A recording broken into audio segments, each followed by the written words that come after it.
This AI-generated podcast is for general information only and does not constitute financial or legal advice. Please consult a qualified professional. Welcome to the Luxembourg Fundcast. Before we continue, we'd like to mention that the Luxembourg Fundcast is created and produced by BERTRANDMARIAUX, Bertrand Mario, a regulatory lawyer qualified as avocat à la cour in Luxembourg and Paris. The mission of this podcast is to bring clear, free, and reliable information sourced from official references that are carefully curated and continually updated and refined through high-standard, evolving prompt and context engineering on Luxembourg's financial regulation and investment funds to professionals and anyone interested in the Luxembourg Financial Center. We are doing a deep dive today, and just so everyone knows, we're working with information that's current as of 21 December 2025, and our focus. It's one of those topics that seems simple, but is actually one of the most operationally challenging areas for fund admin teams. We're talking about shareholder loans. On the surface, it looks straightforward.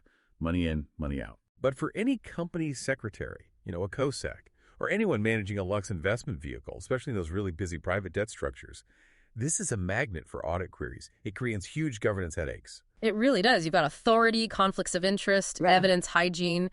It's a lot. Exactly. And that's really our mission for you, for the listener today. We want to provide a kind of shortcut to operational compliance. The goal is for you to walk away from this knowing exactly what documents, the sort of statutory proof of life, you must have ready to satisfy auditors, and more importantly, the law, the 1915 law specifically. Yeah. So let's frame this around three core pillars, three key takeaways for compliance. First, we'll look at the structural advantage of the limited partner safe harbor. It's a huge deal in fund structure. Second, how to navigate the absolute legal tripwire of financial assistance. That can just dismantle deals. And third, mastering the hard deadline, the annual accounts filing clock. Right. If you nail those three, compliance becomes infinitely more manageable. So where do we start? Let's start not with the rules, but with the process. Because the very first operational pain point is always classification. When you, as a professional, start drafting the board pack or the loan agreement, the first critical question is this, and it determines, the next 50 steps. Is this a loan to the Luxembourg vehicle, where the shareholder is the lender? So money coming in. Money coming in, providing liquidity. Yeah.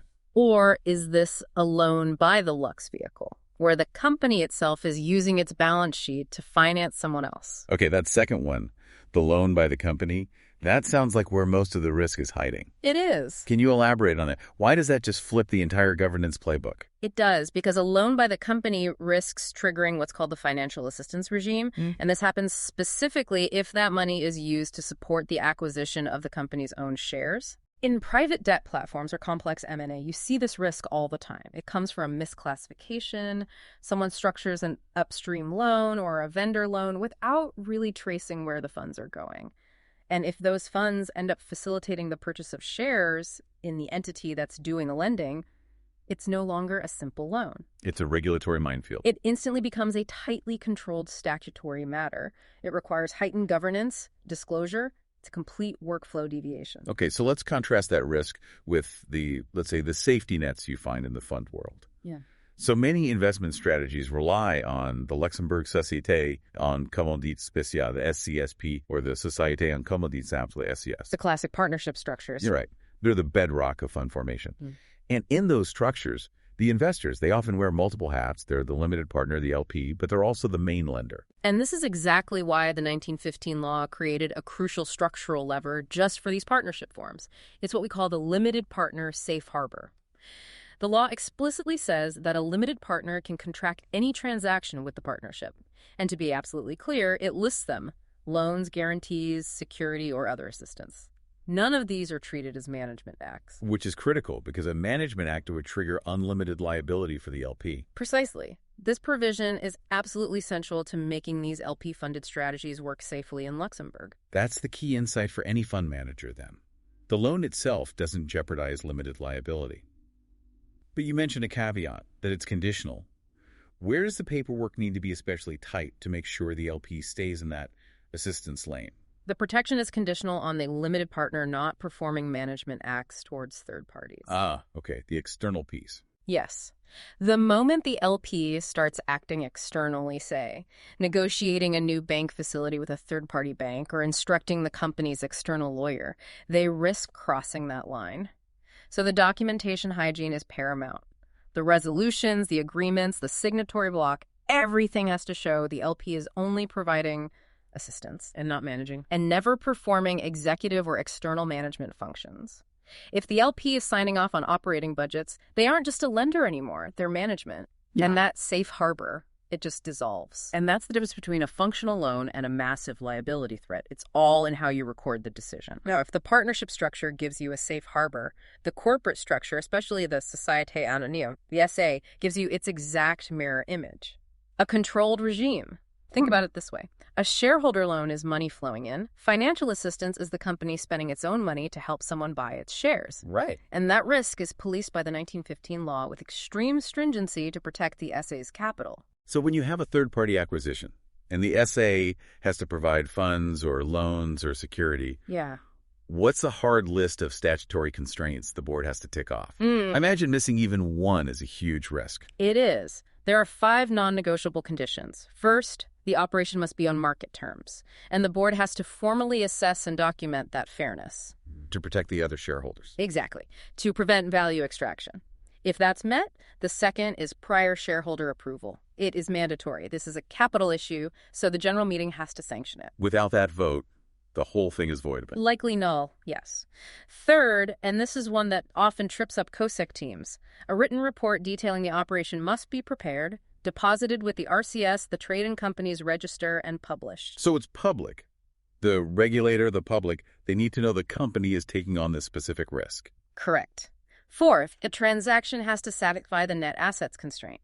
It's technical, but it means you have to create an unavailable reserve to cover the amount of the assistance. And why is that? It's fundamental. It stops the company from paying out dividends or returning capital while it has this liability related to its own shares. It ring-fences the capital. Okay. And the fifth? And finally, number 5, the price must be fair. The assistance can't be provided if it would drag the company's net assets below its subscribed capital plus any non-distributable reserves. The operational takeaway there seems crystal clear. It should be. Any document that says acquisition of shares, vendor financing, upstream support, that has to trigger an immediate 5-point legal red flag workflow. You cannot treat it as a standard transaction. The governance burden just scales immediately. Okay, let's go back to the standard shareholder loan, so money into the company. Even here, there's the thorny issue of conflict of interest. I mean, it's very common for the same director to be on the board of the borrower, but also have an interest in the lender. And conflict handling is absolutely crucial. Failure here is a failure of fiduciary duty. In an SA, the law mandates a very specific 4-step workflow for any director with an opposed patrimonial interest. So what does that look like, step by step, to make the decision defensible? First, the director has to inform the board. Disclosure is mandatory. They have to state what their interest is. Second, that conflict must be recorded in the minutes of the meeting. Explicitly. Third, the conflicted director must abstain from voting on that specific resolution. And the fourth step? The operation has to be reported to the first general meeting of shareholders. Now, there is a carve-out if it's, an ordinary course of business deal on normal terms. But the safe approach is to prepare for the reporting anyway. The safe compliance approach is to have the documentation ready just in case. This meticulous governance, this is really where the rubber meets the road on personal risk, isn't it? We're not just box ticking. We are managing director liability. We are. This is not administrative fluff. It's liability protection. Directors of an SA are liable to the company for management faults.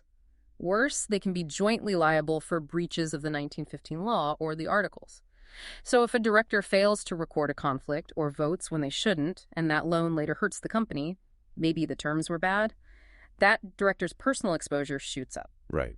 Sloppy minute-keeping translates directly into personal financial risk. That's why auditors always ask for the minutes first. So the focus shifts from loan economics to, really, fiduciary hygiene. Let's get into the pure operational side now. The COSEC management. Mapping authority before the meeting, and then execution hygiene after. Let's start with mapping authority. Before a board meeting is even scheduled, the COSEC team should prepare a concise internal authority memo. This means pulling the latest articles, the partnership agreement, cross-referencing the signatory matrix, and checking any reserved matters schedule. And the goal? The goal is to confirm who has competence. Is it the board, the GP, a specific manager? And crucially, who can actually sign the final agreement? You can't rely on assumptions. That's the internal check. Yeah. But what about the other side, the counterparty. If the board oversteps its internal limits, is the company protected against the lender? That's where the concept of opposability comes in, and it's a potential trap, relying on internal limits of the board's power. Those are generally not enforceable against third parties. Unless they knew about them. Unless they had explicit knowledge, which is hard to prove. However, specific representation clauses, like two directors acting jointly, can be made opposable if they are properly published with the RCS. So your authority memo has to be linked to your public corporate filings. They have to be in sync. If the outside world relies on the RCS, you must keep it current. And on the actual execution of the documents. Any common pitfalls there? One tiny but frequently overlooked detail that causes so much pain later. When someone signs for the company, particularly in those SCS structures, the signer's capacity must be explicitly indicated on the document right next to their signature. For example, John Doe, acting in his capacity as manager of the general partner. That clarity ensures the transaction is based on the correct legal grounds. If they just sign their name, the risk of triggering personal liability goes right back up. That's incredibly practical advice. Okay, so authorization is done, documents are signed, but now a deadline is looming over all this work.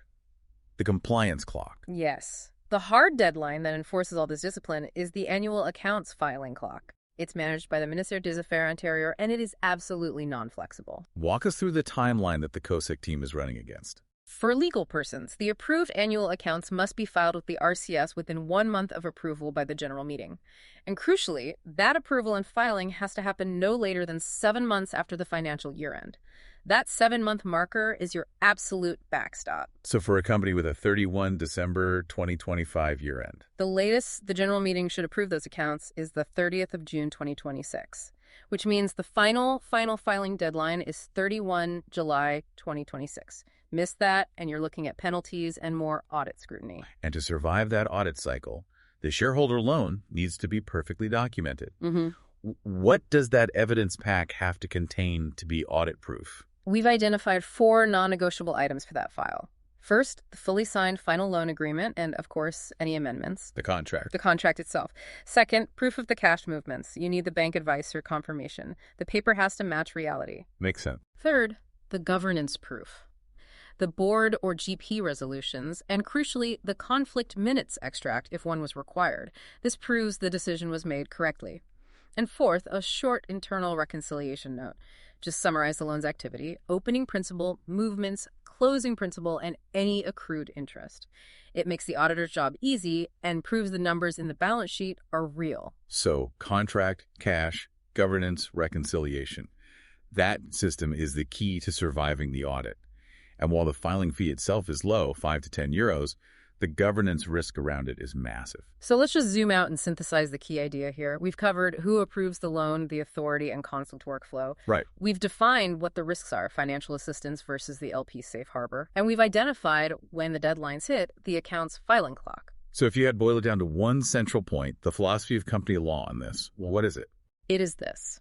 Company law, especially the 1915 law, cares far less about the loan's financial economics, the interest rate, the principal, and far more about proper, documented decision-making and clear liability allocation.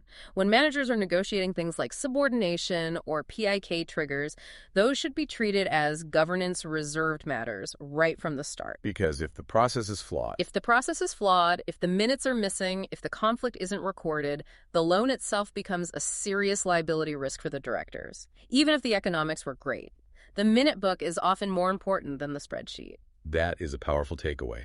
Grounding legal risk in documentation hygiene.